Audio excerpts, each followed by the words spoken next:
Eh, bueno, retomando lo que estaba diciendo, ¿sí? Voy a volverme a R.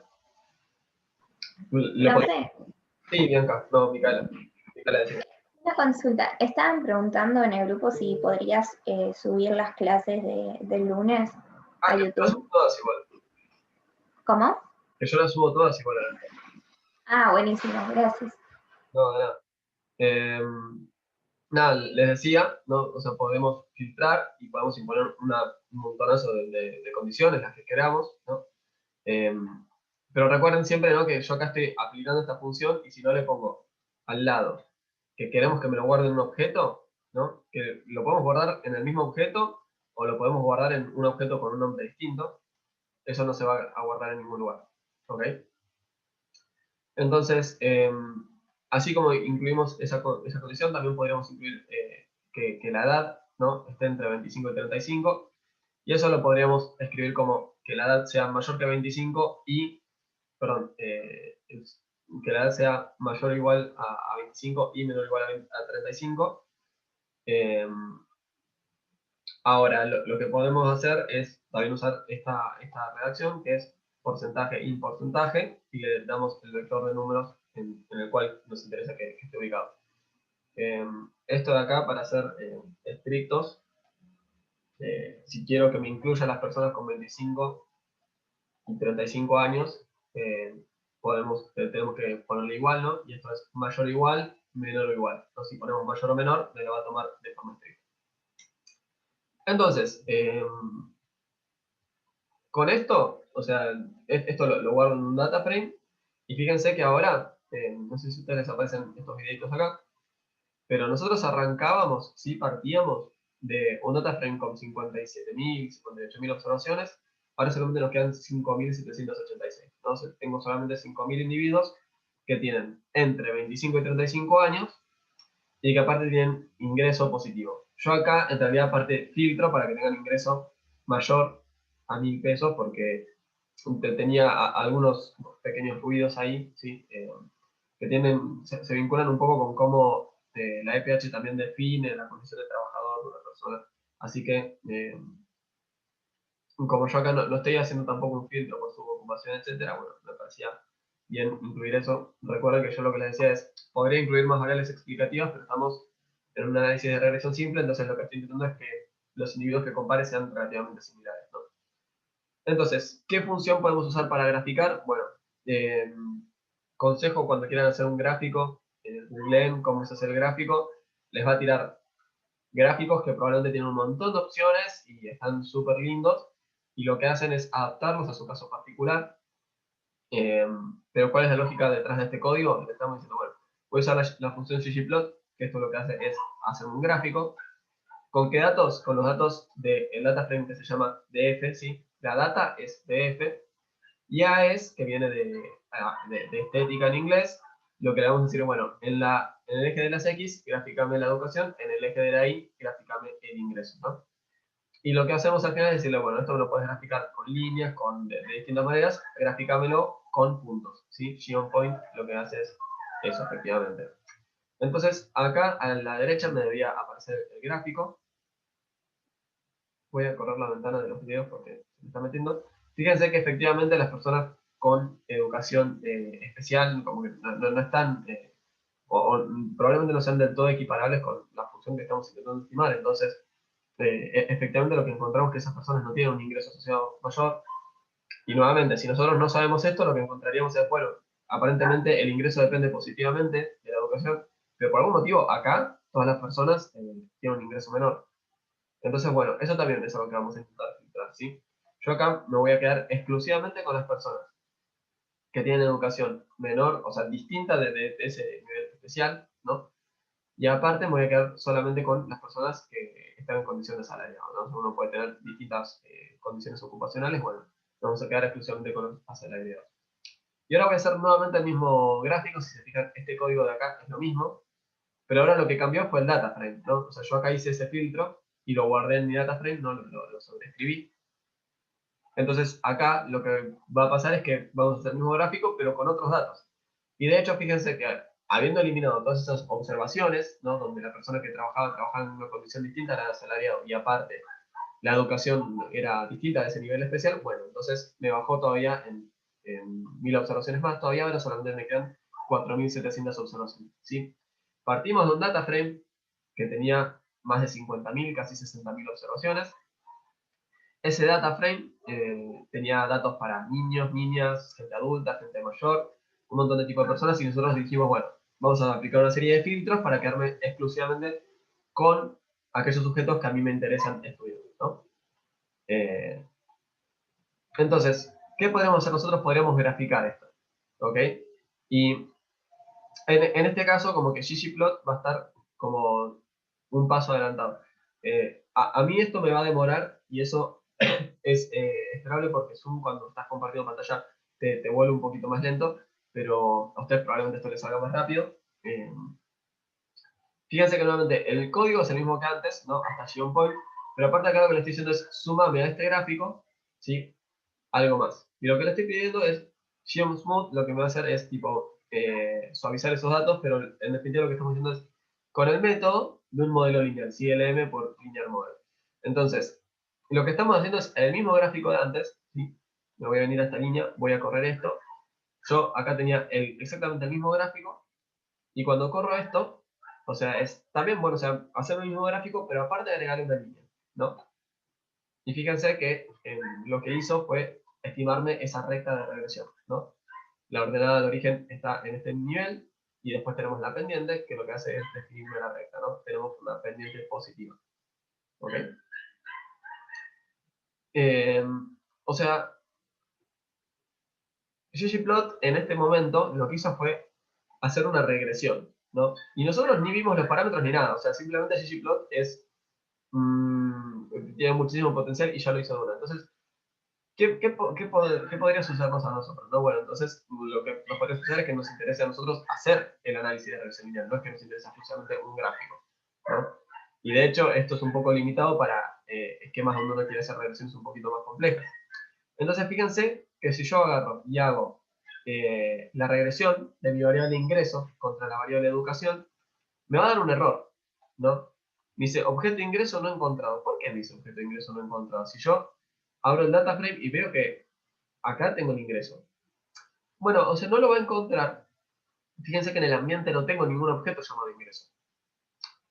Entonces, podemos llamar al ingreso de dos maneras, ¿no? O sea, yo podría venirme adelante el ingreso y decir, bueno, del data frame, ¿no? Recuerden, solo podemos usar un data frame, un signito de pesos, y después darle lo que nosotros queríamos que encuentre, ¿no? Por ejemplo, el ingreso, y escribirlo de esta manera, y con la educación tendríamos que hacer lo mismo también. Ahora, eso no es tan práctico, y particularmente, o sea, para nuestro caso de dos variables no complica demasiado, pero imagínense que tuviéramos 70 y tener que escribir 70 veces ingreso, pesito, nombre de variable.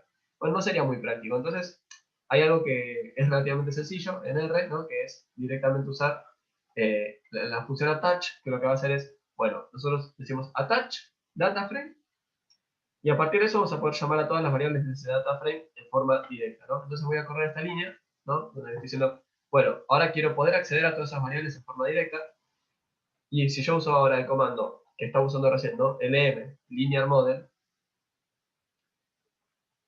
voy a poder llamar a las variables de una, ¿ok? ¿Cuál es la sintaxis de linear model, no? Yo lo que voy a hacer es lm, y entre los argumentos le voy a dar ingreso, ¿sí? Que es mi variable dependiente, y voy a decir, esto se explica por todo lo que te pongo a la derecha, ¿no? Yo acá podría haber puesto más variables, ¿no? O podría haber puesto que la edad, que esto, que lo otro, pero nosotros estamos en un contexto de regresión lineal simple, recuerden, así que solamente lo explicamos con educación. Y lo que tenemos en el centro para separar las variables dependientes de las independientes es la virgulilla, ¿no? Que esto lo pueden, o sea, puede que lo tengan en el teclado directamente. O sea, probablemente hay tres formas, diría yo, de obtener la virgulilla. Una es apretando Alt 126, al menos en mi teclado funciona así. Después hay algunos teclados que la tienen, o sea, como un botón, o sea, al lado del Enter apretas Alt GR y ese botón. Y si no, la más engorrosa de todas, que es me meto en internet, busco virgulilla y copio y pego. Bueno, yo la primera vez que hice un curso de R, la gente hacía eso. Que no es muy práctico, pero bueno. Como primer contacto, si a usted le sirve, adelante. Entonces, modelo lineal, intento explicar al ingreso con la educación, ¿sí? Entonces, fíjense que acá, nuevamente, corrimos algo y no lo guardamos en ningún objeto. Ahora eso lo podríamos guardar en un objeto, ¿sí? Yo acá voy a correr esta línea y lo que voy a hacer es, en el objeto reg, por regresión, me voy a guardar el modelo lineal, ingreso en función de la educación, ¿no? Fíjense que el intercepto no necesitamos escribirlo acá, ¿sí? Podríamos sacarle el intercepto, pero ya dijimos que a nosotros no nos interesa ese caso, entonces directamente podemos escribirlo así y ya nos va a incluir un intercepto. De hecho, fíjense que en la salida tenemos el intercepto y el coeficiente estimado dependiente. Pero digo, fíjense que es una salida muy sencilla, ¿no? Si corremos el código así nomás, la línea de regresión lineal, la salida es muy sencilla, muy acotada, ¿no? Muy limitada. Nos dice, bueno, mira, el coeficiente estimado para el intercepto, si es ordenado en origen, sería 9.000 pesos. Y el coeficiente estimado para la educación es 2.500, ¿sí? Para cada nivel de educación adicional que llegás, bueno, entonces yo te digo, tu ingreso esperado es 2.500 pesos año, sin mayor. Ahora, nosotros vimos que nosotros vamos a tener interés por hacer test de significatividad, por ver el error estándar de cada uno de estos de cada uno de estos estimadores, ¿no? Entonces, ¿qué sucede? Bueno, nosotros eso lo podemos guardar en un objeto, ¿no? Que es esto que estamos haciendo en la línea 77, ¿sí? Ese objeto, esa regresión, guardarlo en el objeto reg, ¿sí? Y reg es un objeto relativamente complejo, ¿no? Entonces yo acá voy a poner reg besitos, y fíjense que tiene los coeficientes, los residuos, el fit value vendrían a ser los isombreros, que más vimos nosotros, que creo que eso es todo lo que vimos en el curso. Los residuos vendrían a ser esos sombrero, ¿no?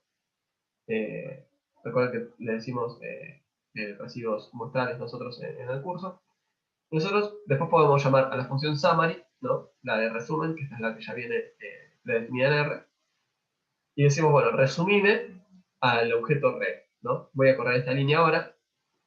Entonces fíjense que, y esto ya lo voy a agrandar para que podamos verlo, nos dice, bueno, mira, esto viene de un modelo lineal donde tu fórmula es el ingreso explicado por la educación. Nos entrega algunas medidas de resumen de los residuos muestrales, ¿no? Valor mínimo, la mediana, etc. Y después en los coeficientes nos dice, bueno, mira, tu intercepto y la educación en las filas, ¿no? Esto nos lo pone en las filas, y en las columnas que tenemos. Estimate es el valor estimado, ¿no? Que vendría a ser 9.000 para la ordenada de origen, 2.500 para la pendiente. Siguiente columna, tenemos el error estándar, y en el error estándar que nos figura.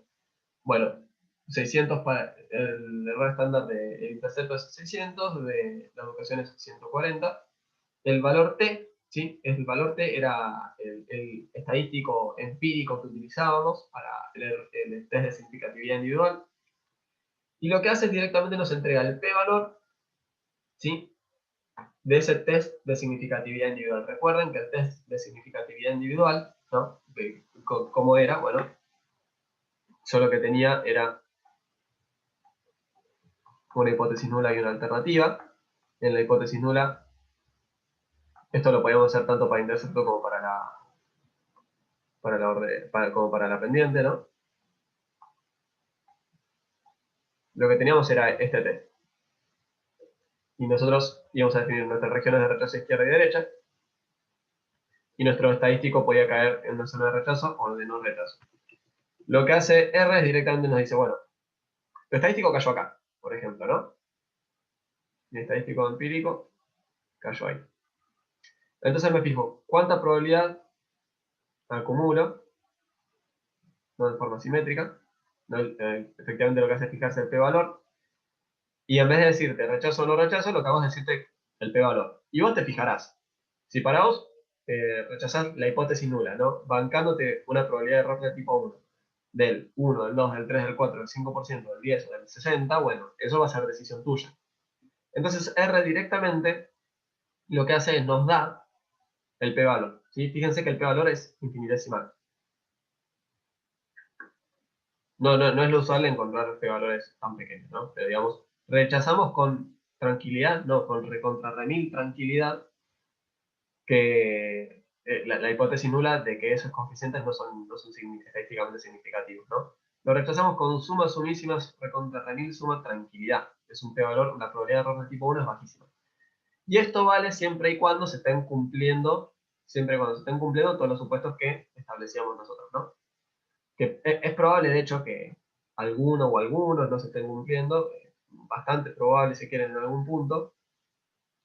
Eh, me gustaría quizás dedicar un tiempo a esa discusión, pero me parece que nos va a llevar mucho tiempo y nos queda solamente media hora de clase. De última, al final de la clase, podemos discutir por qué esto podría no ser válido. ¿Qué otro resumen me entrega R, ¿no? O sea, fíjense, nosotros, ¿qué hicimos? Dijimos, bueno, voy a guardar la regresión en un objeto que se llame reg y después voy a resumir a ese objeto, ¿no? Dijimos, bueno, me entrega algunas estadísticas descriptivas de los residuos, me entrega mis coeficientes estimados, el error, el valor del estadístico empírico y el p-valor asociado. Y aparte, fíjense, algo que yo acá no mencioné es, como los p-valores son algo relativamente estándar, ¿no? Digamos, los valores críticos, fíjense que R nos pone unos asteriscos. ¿Sí? Y esto en realidad es algo usual en cualquier software. Si me pone unos asteriscos, lo que hace es señalarme el nivel de significatividad de esa variable, ¿no? A mayor cantidad de asteriscos, menor el p-valor asociado, ¿no?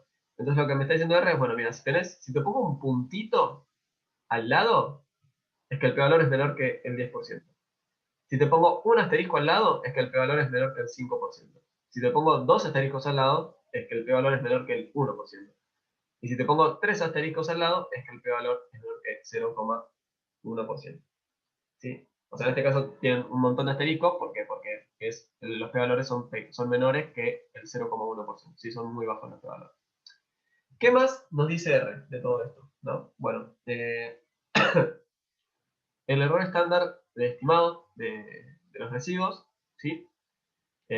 Nos dice los grados de libertad, que eso nosotros no nos hemos metido mucho acá, así que podemos obviar esto.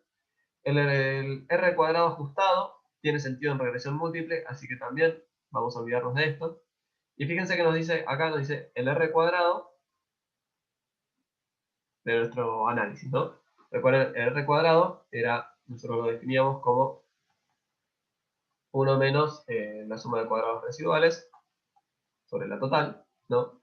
Entonces lo que tenemos es que, o también decíamos que incluyendo interceptos, esto puede ser suma de cuadrados explicada sobre la total, y decíamos que lo que reflejaba era qué proporción de la variabilidad de la variable explicada ha logrado captar nuestro modelo. Y fíjense que es bastante bajo, ¿no? O sea, solamente el 6% de esa variabilidad logramos captar. Y es algo que es sumamente razonable. Digo, estamos intentando explicar el ingreso de las personas, que es una variable compleja, a partir de exclusivamente el nivel educacional, ¿no? Y ni siquiera tenemos apertura a nivel de educación. Estamos simplemente diciendo qué nivel educacional tenés. Si estudiaste una carrera en particular u otras, y no sé, hay un montón de variables que influyen en tu ingreso, ¿no? Si sos formal, si sos informal, si trabajas, o sea, la informalidad también se puede definir de distintas maneras, entonces no es de extrañar que tengamos un modelo relativamente limitado. Nuevamente, esto no quiere decir que un R cuadrado bajo no quiere decir que todo esté mal, ¿sí? Que lo que va a definir que este modelo esté bien o mal es los supuestos que hayamos utilizado y la validez de estos. Que nosotros aquí no la hemos discutido con profundidad, pero digamos que eso sea así no quiere decirnos nada nuevo, ¿ok? Voy a venir entonces a seguir trabajando acá, ¿sí? Eh, y algo que vamos a hacer es replicar un gráfico que hice yo en clase, que esto para mí estaba bueno, que es agregarle las bandas de confianza a esa regresión, ¿sí? Ahora, ¿están viendo esto agrandado? ¿Sí? ¿Lo están viendo grande al gráfico ahora? Porque, digamos, si prestan atención, recuerden que las bandas de confianza van a ser mayores cuando nos alejamos de la media, de la variable explicativa. Fíjense que las bandas de confianza... Profe, no se ve agrandado igual, se ve normal. Ah, ok. Vamos a hacer así. A ver. voy a compartir la pantalla entera, a ver si con esto... Si ustedes se fijan en la ventana donde tenemos los gráficos, a la parte donde dice Zoom, pueden hacer clic y se les agranda. Ahora sí lo ven, ¿no? Y ahora sí. Sí, sí, ahora sí se ve. Genial. Bueno, si lo van replicando van a encontrar lo mismo. Se fijan, el área sombreada casi ni se ve. ¿Sí? Eso porque el error estándar es bajísimo. Tenemos muchas observaciones, efecto estadísticamente significativo, ¿no? Hay una asociación fuerte entre ambas y esto eventualmente, o sea, ¿en qué se traduce? En un error estándar muy bajo, ¿no? Recuerden que lo que me definía mis bandas de confianza para la esperanza del ingreso, condicional en mi variable explicativa, dependía, ¿no? del error estándar. Entonces, ¿qué es lo que nos está sucediendo acá? Bueno, o sea, efectivamente, si vemos que todo es tan preciso, bueno, efectivamente vamos a tener bandas de confianza, o sea, intervalos de confianza poco amplios, ¿no? Entonces, bueno, lo que les había dicho más temprano es que nosotros de ese objeto red, que tiene un montón de variables, bueno, o sea, que lo podemos descomponer, utilizarlo, aprovecharlo de distintas maneras. A los fines de nuestro análisis, esto no nos preocupa tanto, sino no es que vamos a estar usando los estimados contra los residuos. Pero fíjense esto, ¿no? Podríamos trabajar con un grupo de personas todavía más acotado, ¿no? O sea, personas con ingreso mayor que 10.000 pesos y menor que 80.000 pesos, ¿no? Y que tengan exactamente 26 años. Digamos, ¿esto qué ventaja tiene? Bueno, voy a trabajar con un grupo de personas mucho más similar entre sí.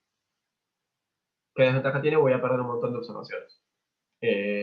¿Por qué se me ocurrieron estos números y todo? Bueno, porque me pareció, o sea, me pareció ilustrativa la cantidad de observaciones que me quedaba y todo, o sea, no era ni demasiado pequeña ni demasiado grande, entonces permitía ilustrar un poco con qué se puede ir encontrando cada uno. Fíjense, yo esta submuestra, este pedacito de base, en el cual me quedo exclusivamente con personas con un menor rango de ingresos y con personas con clavados de 26 años, ¿sí? ¿Qué voy a tener? Bueno, o sea, voy a guardarlo, voy a guardarme esto en otro data frame, ¿sí? En un data frame que lo voy a poner de F2, ¿sí? Y si quieren podemos acá usar la función view para ver el data frame 2. Fíjense, lo que tenemos es personas, o sea, ahora la variable edad es siempre 26, porque filtramos y dijimos, mira, solamente quiero ver personas que tienen 26 años, ¿no? Y el ingreso, fíjense que nunca va a ser ni menor que 10.000 pesos ni mayor que 80.000. De hecho, podríamos haber acotado más el ingreso, no habría tenido quizás más sentido ponerlo arriba de 20 o 30, a modo también de sacarnos las personas que trabajan en modo de subocupación, ¿no? O sea, que eso también es muy importante. Entonces, la cantidad de horas que uno trabaja naturalmente se va a vincular con la retribución mensual que recibe. Nosotros acá estamos viendo el ingreso mensual y ahí estamos mezclando trabajadores de tiempo completo con trabajadores de medio tiempo. Pero bueno, probablemente, o sea, estuve un poco en la disyuntiva de si traer una base totalmente filtrada y un poco artificial y hacer directamente el análisis, o también ver con qué desafíos uno se puede encontrar a la hora de aplicar esto, y me pareció que está bueno hacer eso. Este data frame acotado, ¿sí? ¿Qué tiene? Que nosotros, cuando llamamos a las variables, ¿no? Hemos usado la función attach, y eso me llamaba a las variables del data frame de F. Entonces ahora lo que vamos a hacer es, de vuelta, llamar a las variables, pero lo que quiero es utilizando el data frame de F2, ¿sí? Entonces, ¿qué va a suceder ahora? Bueno, fíjense que si yo estimo el modelo nuevamente, nosotros antes hicimos esto. Si quieren, para que nos quede igual que antes, lo voy a hacer así. Nosotros, o sea, yo tranquilamente puedo saltearme pasos de ir guardando objetos. Nosotros antes guardamos el objeto y después lo resumimos. Yo podría haber resumido directamente el objeto, pero para que quede todo siempre de la misma manera, después ustedes, o sea, quienes sigan usando esto se van a encontrar miles de formas de hacer más sencillo todo esto que hicimos acá y mucho más. No se preocupen por eso, pero digamos, probablemente acá que estamos en nuestro primer contacto con el programa y todo, es mejor ser siempre como más esquemáticos, ¿no? Entonces, vamos a generar nuestra regresión 2, ¿no? Que en esta regresión 2 ahora vamos a usar esta muestra acotada, no va a estar usando la muestra original que tenía casi 5.000 observaciones, sino que vamos a estar con una que tiene menos de 300 observaciones. Nos concentramos exclusivamente en personas con 26 años de edad. Y lo que vamos a hacer es resumir, ¿sí? Usando la función summary, vamos a resumir ese objeto. Y encontramos en la salida, nuevamente, resumen de los residuos, coeficientes. Y fíjense que el retorno a la educación es distinto, no o sea, el coeficiente me cambió, el intercepto también es distinto, ¿sí? El error estándar también va a cambiar, el valor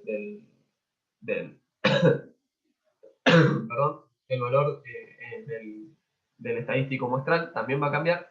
Y fíjense que al trabajar con menor cantidad de observaciones, bueno, entonces el p-valor de la educación, ¿no? Que al principio era diminuto, infinitesimal, ahora es mayor que el 1%, ¿no? Entonces fíjense que ya me cambió la cantidad de asteriscos que me está poniendo R, ¿no? Ahora, como eso es mayor que el 1%, entonces solamente me pone un asterisco en vez de 2. Después, bueno, el R cuadrado cayó también, ¿no? O sea, quiere decir que de la variabilidad en el salario de estas personas, en realidad estamos explicando una parte inclusive menor que antes. Y nuevamente, que el R cuadrado me dé alto o bajo, no quiere decir que el modelo sea bueno o malo, sino que simplemente quiere decir que, bueno, okay, vos tenés esto acá, el modelo es, o sea, es así, digamos, explica esta parte, no es que sea bueno o que sea malo, capaz que a vos simplemente te interesaba cuantificar los efectos de una variable explicativa y a tus fines está perfecto el modelo. Para, no sé, para pronosticar ingresos difícilmente sea un buen modelo, o sea, pronosticar el ingreso de una persona, pero en definitiva, no, o sea, enfaticemos, el R cuadrado no quiere decir que un modelo sea bueno o malo. Ahora, teniendo menor cantidad de observaciones, ¿no? O sea, menos que antes, ¿qué va a suceder? Bueno, las bandas de confianza, fíjense que ahora se me agrandan, ¿no? Voy a hacer zoom de vuelta en el gráfico. ¿Y qué tenemos? Que, o sea, para empezar, fíjense que las personas que tienen más que ese ingreso y tienen 26 años clavados, bueno, prácticamente nadie tiene la primaria incompleta, ¿no? Argentina en particular es un país donde la educación primaria completa tiene una tasa, o sea, alcanza o sea, un número muy alto de la población, entonces no nos debe extrañar, ¿no? Y fíjense que tenemos personas con primaria completa, con secundaria incompleta, secundaria completa, ¿no? Muchas personas. Hay una persona con secundaria incompleta que es de las que más ingresos tiene dentro de nuestra submuestra. Y lo que tenemos es las bandas de confianza que antes eran invisibles prácticamente. Teníamos tantas observaciones que habíamos estimado todo con mucha precisión. Ahora de repente son un poquito más grandes, ¿no? Un poco más amplias. Y esto lo podríamos repetir, ¿no? O sea, yo acá lo que voy a hacer es achicar todavía más el ingreso, ¿sí? Me voy a quedar con la misma edad. Y lo que va a suceder ahora es, nuevamente, algo del estudio. Fíjense que de repente me quedan menos de 200 observaciones ahora, ¿no? O sea, ahora tengo todavía menos observaciones que antes. ¿Y qué sucede? Bueno, tengo tan pocas observaciones que ni siquiera puedo estimar a la educación con precisión y que encuentro que no es estadísticamente significativa, que yo no puedo rechazar el test de significatividad individual, ¿no? Ahí no puedo rechazar la hipótesis nula, ¿por qué? Porque el p-valor asociado es muy alto, ¿no? Nosotros dijimos, bueno, a los fines de nuestro curso vamos a usar un nivel crítico del 5%, ¿no? O sea, si yo tengo más que el 5%, ya no rechazo porque creo que el riesgo que tengo al rechazar la hipótesis nula es demasiado alto, ¿no? Entonces, lo que voy a tener acá es que el p-valor asociado es muy alto y no puedo rechazar la hipótesis nula, de modo que ni siquiera puedo garantizar que, o sea, trabajando en un esquema tan acotado, tan limitado, ni siquiera podríamos afirmar que la educación tiene un efecto estadísticamente significativo en el ingreso, ¿no?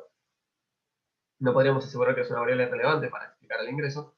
Fíjense que el R cuadrado es cada vez menor, muy, muy pequeño. Y en definitiva nuestro modelo, o sea, ahora con una cantidad de observaciones tan pequeña, bueno, se vuelve cada vez más limitado, ¿no? Que tampoco es tan novedoso. De hecho, fíjense, la pendiente también cambia y cuando hacemos el gráfico, las bandas de confianza son también cada vez más grandes. La estimación tiene cada vez menos precisión. ¿Ok? Perdón.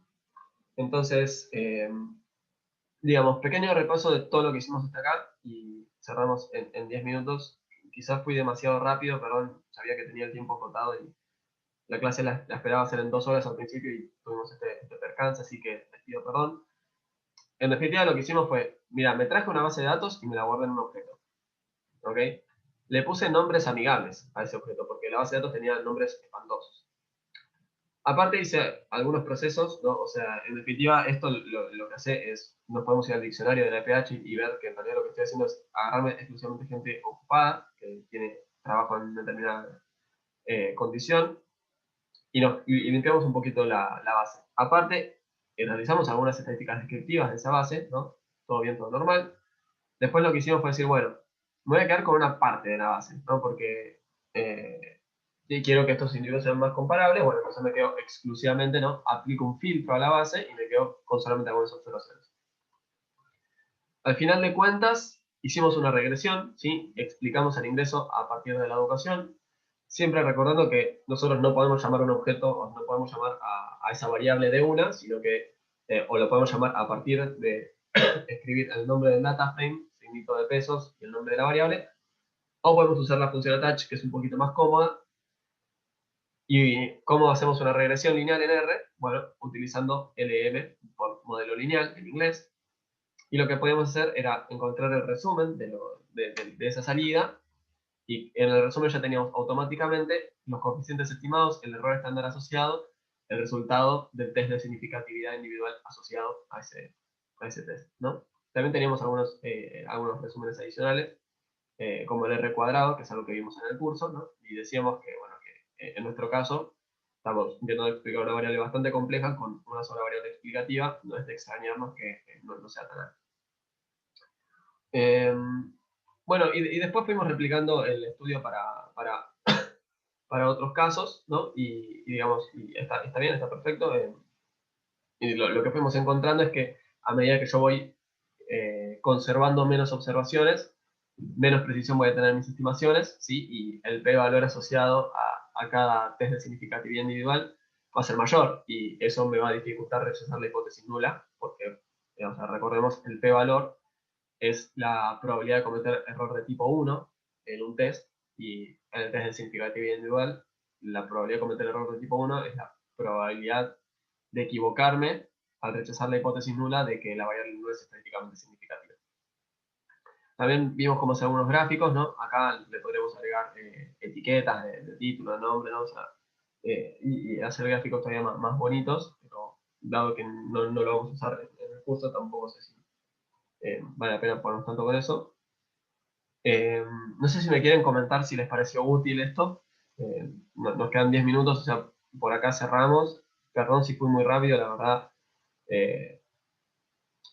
El objetivo habría sido ir un poquito más lento, pero nada, sabía que tenía... O sea, la situación es que la siguiente clase vamos a ver números índices, teoría.